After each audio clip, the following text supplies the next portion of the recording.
الشيطان الرجيم بسم الله الرحمن الرحيم.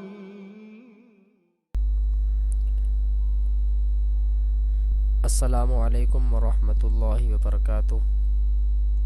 میں ہوں حافظ محمد صابر اور آپ دیکھ رہے ہیں میرا YouTube channel HS online Quran academy. اس چینل پر میں آپ کو خوش آمدید کہتا ہوں. آج ہم انشاءاللہ امام اور منفرد اور مقتدی کی نمازوں میں کچھ فرق ہوتا ہے یا نہیں اس کے بارے میں پڑھیں گے. تو چلیں شروع کرتے ہیں. سوال ہے امام اور منفرد اور مقتدی کی نمازوں میں کچھ فرق ہوتا ہے یا نہیں؟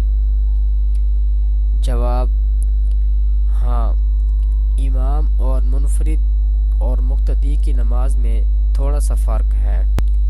ایک فرق یہ ہے کہ امام اور منفرد پہلی رکعت میں ثنا کے بعد اعوذ باللہ اور بسم اللہ پڑھ کر الحمد شریف اور سورت پڑھتے ہیں، اور دوسری رکعت میں بسم اللہ اور الحمد شریف اور سورت پڑھتے ہیں.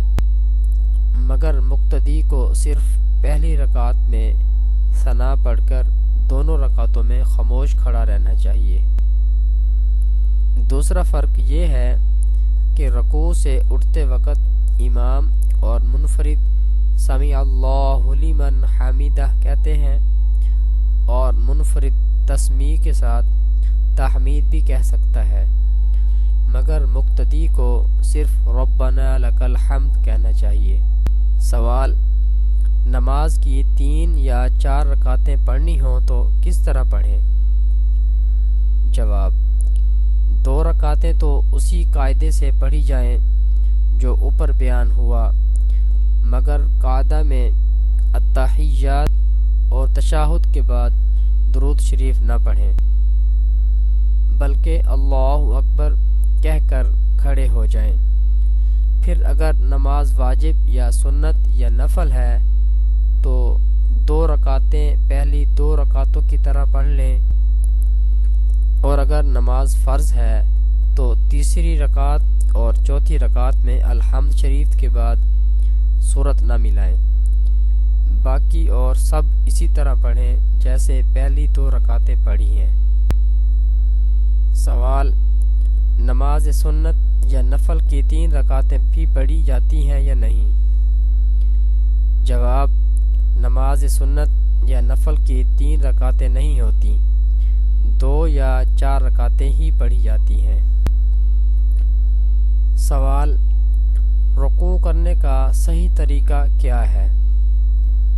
جواب: رکوع اس طرح کرنا چاہیے کہ کمر اور سر برابر رہیں، یعنی سر نہ کمر سے اونچا رہے اور نہ نیچا ہو جائے، اور دونوں ہاتھ پسلیوں سے علیحدہ رہیں، اور گھٹنوں کو ہاتھوں سے مضبوط پکڑ لیا جائے.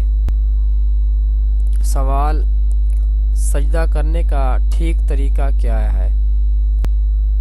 جواب: سجدہ اس طرح کرنا چاہیے کہ ہاتھوں کے پنجے زمین پر رہیں، اور کلائیاں اور کوہنیاں زمین سے اونچی رہیں، اور پیٹ رانوں سے علیحدہ رہے، اور دونوں ہاتھ پسلیوں سے الگ رہیں. سوال: نماز کے بعد انگلیوں پر شمار کر کے کیا پڑھتے ہیں؟ جواب: سبحان اللہ 33 بار، الحمدللہ 33 بار اور اللہ اکبر 34 بار پڑھنا چاہیے. اس کا بہت بڑا ثواب ہے. آج کی اس ویڈیو میں تعلیم الاسلام کا پہلا حصہ مکمل ہوا. اگلی ویڈیو میں ہم انشاءاللہ تعلیم الاسلام کا دوسرا حصہ شروع کریں گے. تب تک کے لیے اللہ حافظ.